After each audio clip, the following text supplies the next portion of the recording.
You make twice the money. Your account holds the same balance. That's the curve most working adults walk, somewhere between 30 and 45 years old. Today, we're going to walk through 6 levels of monthly take-home pay: $2,000, $4,000, $7,000, $12,000, $20,000, $30,000. Take-home: after the federal tax, after the state, after the FICA, after the 401k deduction. The dollars that physically arrive in your checking account on the first of the month. You're going to recognize one of these levels as yours. By the end of this video, you'll see exactly where the script quietly breaks. The level where take-home keeps going up and disposable stops moving. That level has a name and a number. We get to it in the middle. What level are you on right now? Is it the one you assumed when you read the title? One technical note before we start. Take-home is the post-everything number. $2,000 take-home is roughly $32,000 to $35,000 of gross household income for a single filer in most U.S. states. $30,000 take-home is roughly $500,000 gross. The exact gross depends on your state, your retirement contribution, your health premiums. Take-home is the cleaner unit because it's the number you actually see. Pull up your statement, find that line. That's your level. Now let's walk through what each one means. Level 1. $2,000 on the first of the month. That's the screen. The rent comes out on the second. Call it $950 in a low-cost city, $1,200 in most metros. Utilities on the 5th, cell phone on the 12th, the grocery run on the 14th. By the 18th, you have $140 and 12 days to go. There is no savings line in this budget.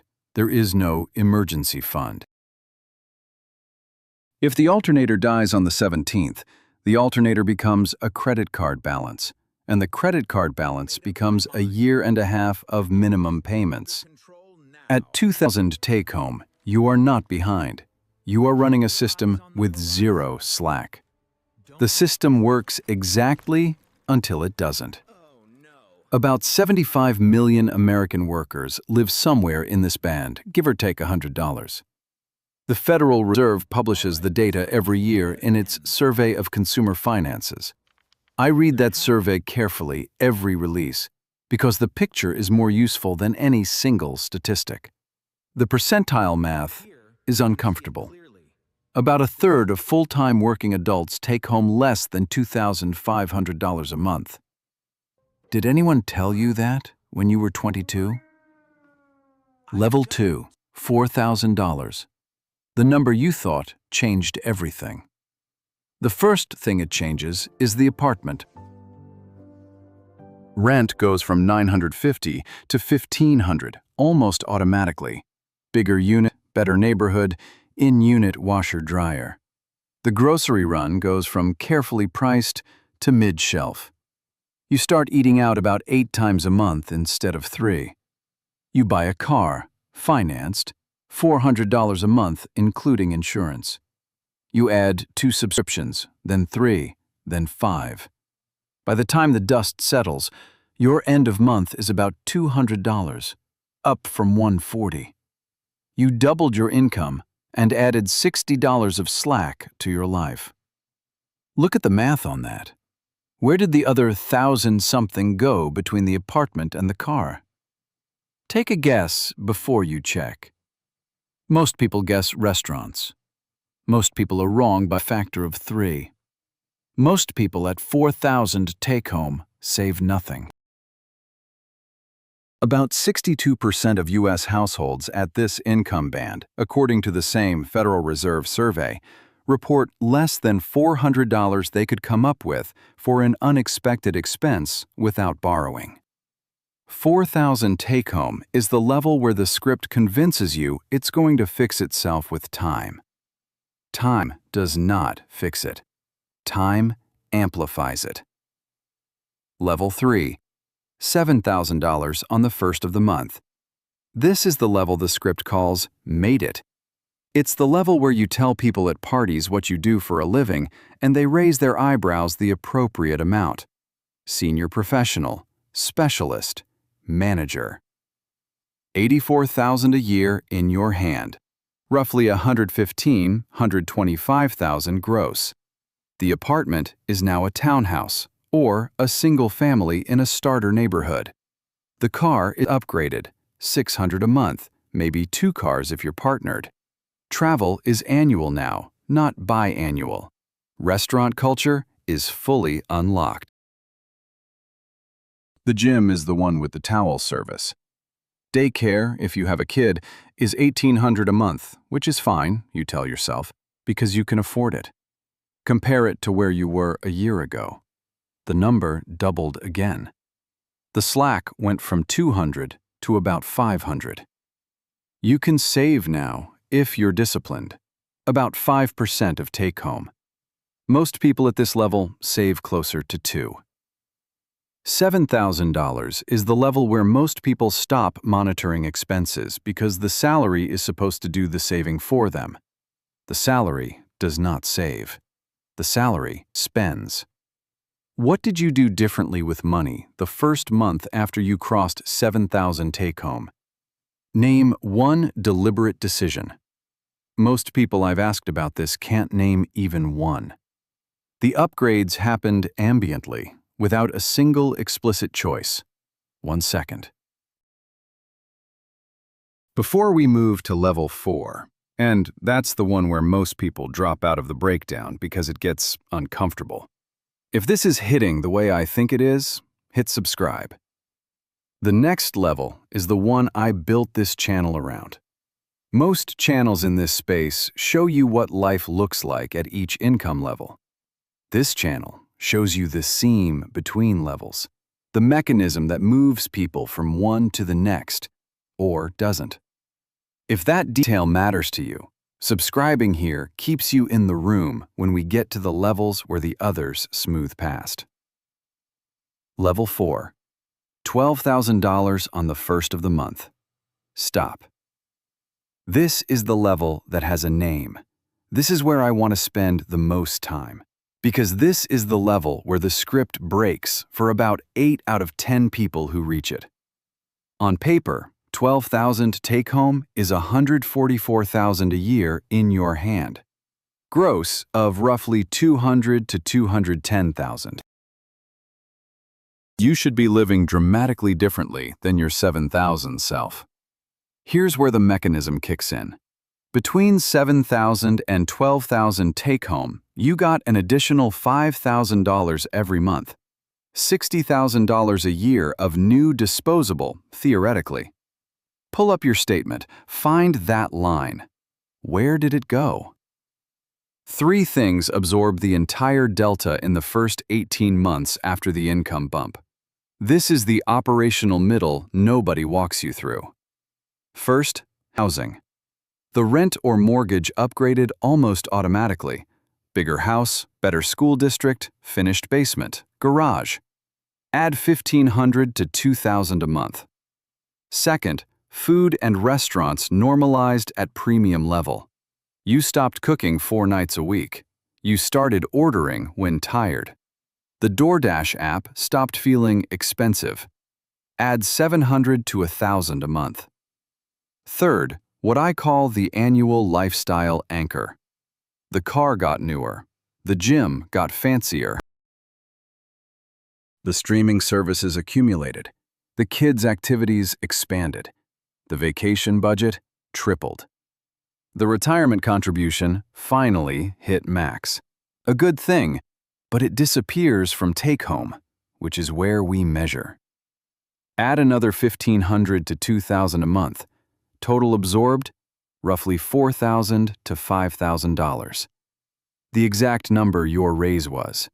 You did not decide on any of these upgrades. The upgrades scheduled themselves into the script.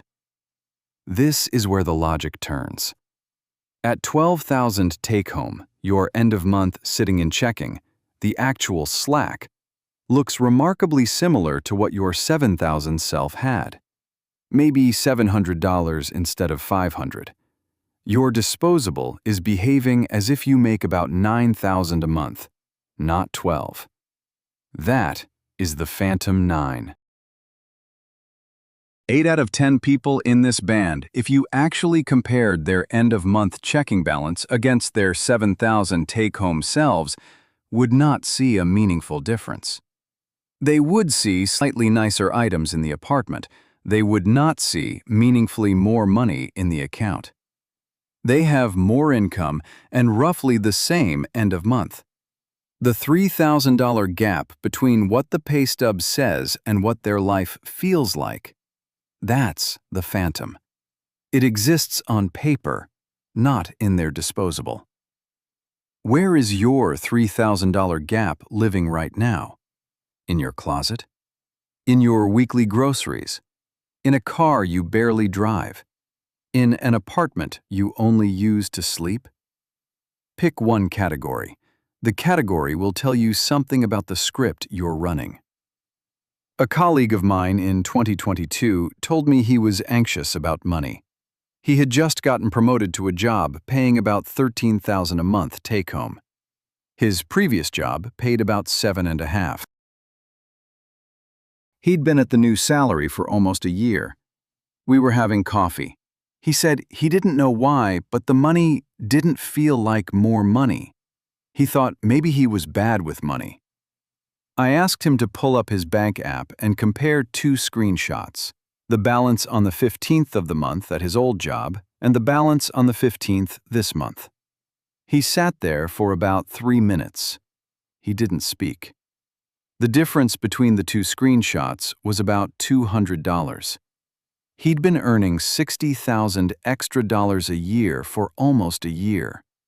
$200 more in the checking account on the 15th. The $200 difference made him feel something like betrayal. He kept saying, "Where did it go?" And the money hadn't disappeared into anything dramatic. The destination was boring. A slightly bigger apartment, restaurants instead of cooking, a new car, 3 subscription services, and a retirement contribution that should have made him proud, and instead made him feel poor. Thaler and Sunstein wrote a book called Nudge that covers most of what was going on with my colleague. The chapter on hedonic adaptation walks through it. Every upgrade you make becomes the baseline within about 90 days. Your nervous system stops registering the upgrade as upgrade and starts registering it as floor. Then the next thing has to upgrade to feel like progress. The whole script is rigged to keep your end of month roughly constant relative to whatever your last income level felt like. The script doesn't have an opinion about you. The script is just running. Level 5. $20,000 take-home on the 1st of the month. $240,000 a year in your hand. Gross of about $340,000. Here the road forks, and it forks not based on income. Income's already enormous, but based on whether you broke through the phantom in level 4. If you did, $20,000 take-home is where actual savings begin to compound visibly. $4,000 to $7,000 a month into a brokerage account is realistic. After 2 years, that's $150,000 sitting somewhere it wasn't before. After 5 years, that's well past $400,000. The curve we walked through in the last video on this channel, $7 a day compounded for 25 years, runs faster when you're feeding it $2,000 a day instead of $7. If you didn't break through the phantom, $20,000 take-home looks like a slightly fancier version of your $9,000 life. More travel, better restaurants, a bigger house, the same end of month. The same lack of an answer to the question, where did it go? Level 6. $30,000 on the 1st of the month. $360,000 a year take-home. The number becomes abstract. Most people at this level do not have a meaningful sense of where money goes day to day because the day-to-day no longer requires monitoring. Here's the uncomfortable part. Your savings rate at $30,000 take-home is almost entirely determined by the habits you set up at 7 or 12. The income jumped. The habit didn't. People who never automated their savings at lower levels often save a smaller percentage at $30,000 than someone disciplined at 4. The income arriving in the account is enormous. The amount actually staying in the account is determined by the script that was running in your 20s and 30s, the script you may or may not have noticed. How would the habit even know the income jumped? It wouldn't. The habit only knows whether the auto transfer fires. The math at $30,000 take-home is dramatic in only one direction. If you save 30%, $9,000 a month, which is not unrealistic at this income, you have $108,000 a year compounding. In 10 years, that's about $1,700,000.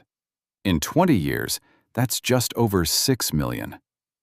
If you save 8%, which is the U.S. median savings rate across this band according to the Schwab Modern Wealth Survey published annually, you have $96,000 a year compounding. Only about $100,000 less than the disciplined version annually, but on a base that compounds. Over 20 years, that's a difference of about $4 million. Same income arriving in both versions of the account. Different habit moving the money out. Different result at year 20, by about $4 million. So here is the one test. Pull up your bank app right now. What is your balance today? Now go to your records. Most banks let you go back about 2 years. What was the balance on the same day 3 years ago? Subtract. That number is your real take-home, divided by 36. The income you're listing on a tax return is one number. The income that actually stayed is the second number. Most people, regardless of which of the 6 levels they sit at, will find these two numbers do not match the way they assumed they would. Some of you will find the gap is small. A few of you will find the gap is enormous. Most of you will find the gap is somewhere in the middle. That gap, more than your level, is the thing worth knowing. Tomorrow morning, you will look at a balance. The balance will say something. The level the balance is at, 2,000, 4,000, 7, 12, 20, 30, that's the headline. The real story is whether that balance is bigger today than it was 36 months ago, and by how much. Find that number. Sit with it. We'll come back to it.